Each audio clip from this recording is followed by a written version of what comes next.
Hi, this is Matt Gifford of HawkHillHardwood.com. I had the opportunity to sit down with St. Joseph's head coach Phil Martelli and talk about a number of topics, and today we are going to pick up talking about recruiting.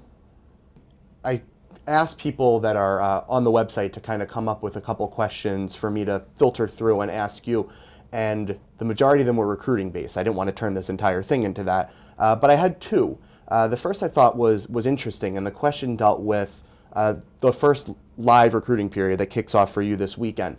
And for those that are unfamiliar with it, it's a 3-day window for you to... 3-day windows in 2 April weekends, 3-day weekends.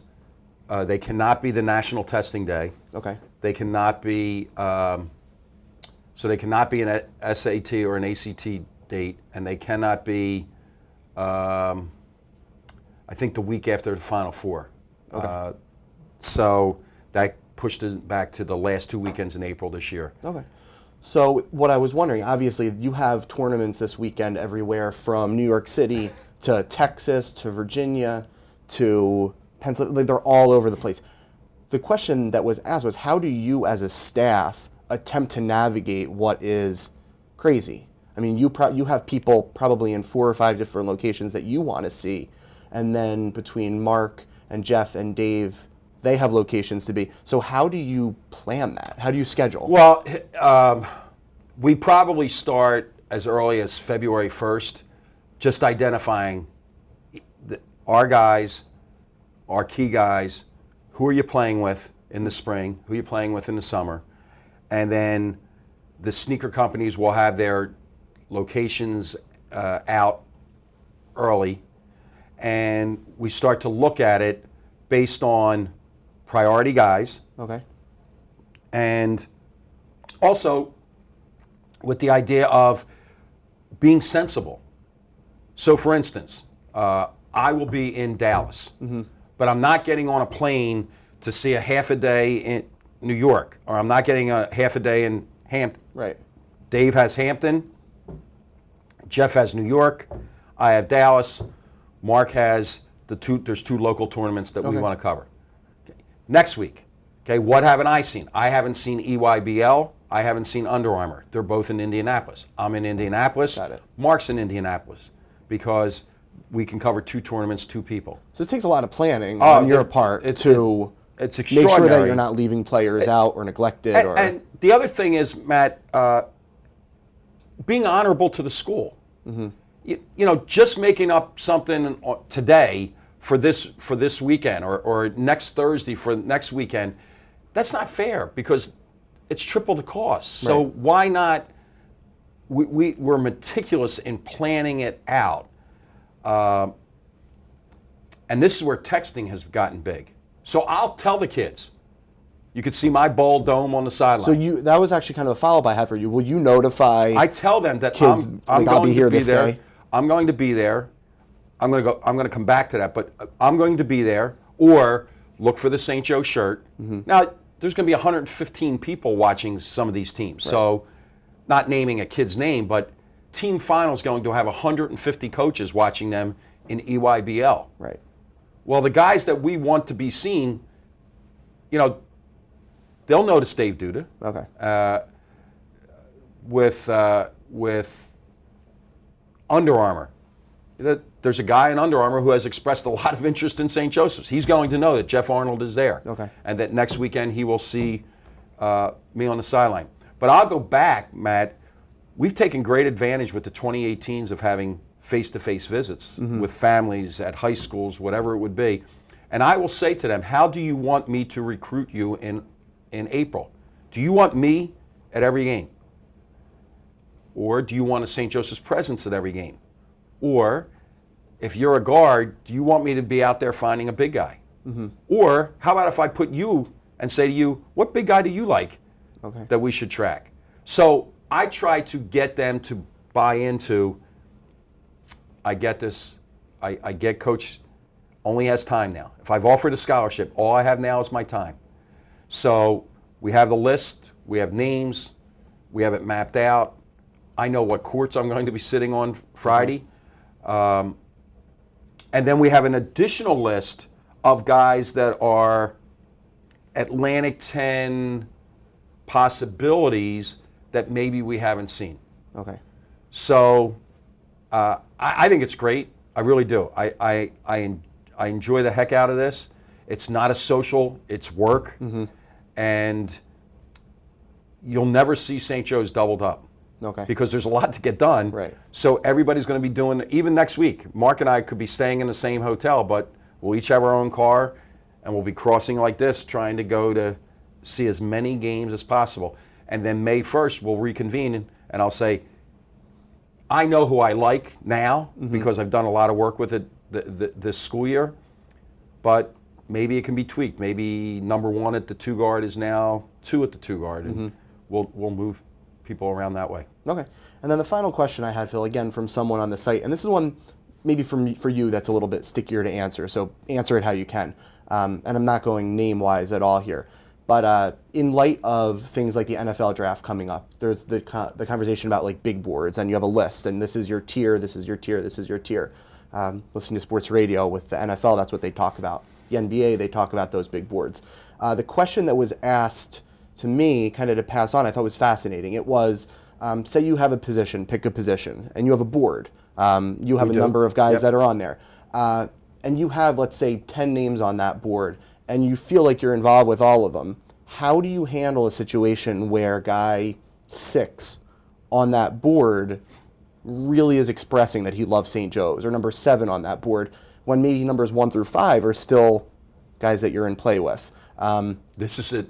I mean, that's a great. And it's not a St. Joe's specific question. question. Like, I'm sure every college coach in the country can answer this question. And again, not asking with names, but just this question I've wondered a lot, and then that was articulated to me on the website, and I figured it was a good question to ask, without getting you in trouble with the question. Here's presentation is a big deal. So presentation with the player, in that I could express to you as a player that yes, some of my lists are horizontal.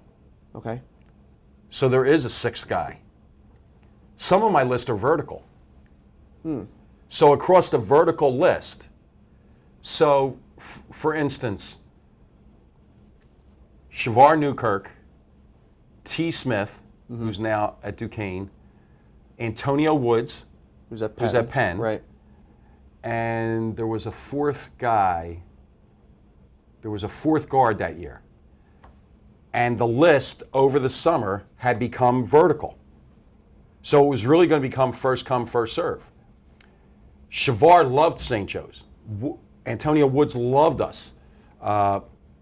T. Smith loved us. And we recruited each of them as this is the way it's going to be. But we were honorable about it. We said it's a vertical list. Shavar went first. We then I call and say, thank you, we have filled that position. Okay. So in the case that you're describing, and we have that going on right now. Yeah. Like we have guys, and we have to find our way with, are the top 5, is that real? If it's let's say it's a 2 guard, and there's a list, and with our 2 guards, some of that list is horizontal, and some of that list is vertical. So you could have both going on at the same time. We have both going on at the same time at that position. And we're getting a lot of positive feedback. So we want to use these 2 periods, regroup in May, and say, okay, now what's the right moment in time? Is it time for an official visit? Because you could do that already. Yeah, you could do an official visit. April 1st? Yeah. Okay. January 1st. Oh, January 1st. January 1st of their junior year. So last year at this time, we had done as much work as you possibly could with Taylor Funk. We now had to have him come to campus and say yay or nay. Okay. And fortunately he said yay. There have been other players where we've put in all this work and said, okay, he's the one we want. Let's find out where we are. And I can remember a really, really good Philadelphia player who ended up not playing in Philadelphia. And we asked him at this time of the year, are you ready? And he said, I'm not ready. So we took that to say, okay, now we have to. That list gets kind of realigned a little It bit. gets realigned. So what you're saying with 6 and 7, some of it, Matt, to be honest with you, is we have to pump the brakes a little bit. Mm-hmm. We don't want to go barreling down into a wall, so to speak. Yeah. I don't mean that disrespectfully to a kid, but if there's a horizontal list, there's a reason a kid's number 1. Mm-hmm. Because he's given us positive feedback. We think he positively fits with the group that we have. And those are tricky because feelings get hurt. Right. And I don't leave anything open-ended. If I have to make a call and say, we got to slow this down, or, yeah, and I could slow it down and somebody say, well, you don't want me, so I'm out. But that is a really, really tricky one. And the biggest thing that's happened over the last several years, Matt, is I've moved off of each coach recruit a class, okay. And now everybody recruits. So everybody on May 1st needs to have an opinion on what they think the big board looks like. So this wouldn't be like Mark's class and then 2019 Dave. No. This is kind of everybody's involved with everything. No, we get everybody involved with everybody. Dave is the recruiting coordinator, Mm-hmm. but that's a challenge. And there are times when I sit and I think, man, I'm really proud of this because maybe there are 8 guys at a position in play. But those 8 guys could have 8 schools too. Right, so we sure. have to get to be 1 for 1 in some of those cases. And there are guys on that big board who will make a difference. Okay. All right, Phil. Well, thank you. Thank you for fielding my questions, some of the readers' questions, and for sitting down. It's Matt, I appreciate everything that you do for the program. And I say this to you all the time. My big thing is information, and I'll give it to you as best I can. Mm-hmm. And when there's things that I have to hold back, like you were kind enough not to ask for certain names. Right, yeah. I can't give you names, even if there are kids that are out there saying St. Joe's is my place of choice. And I appreciate our fans, and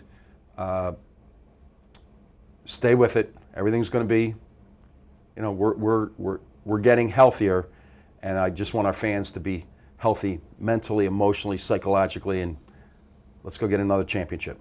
All right. Thank you, Phil. And thank you, everybody, for watching.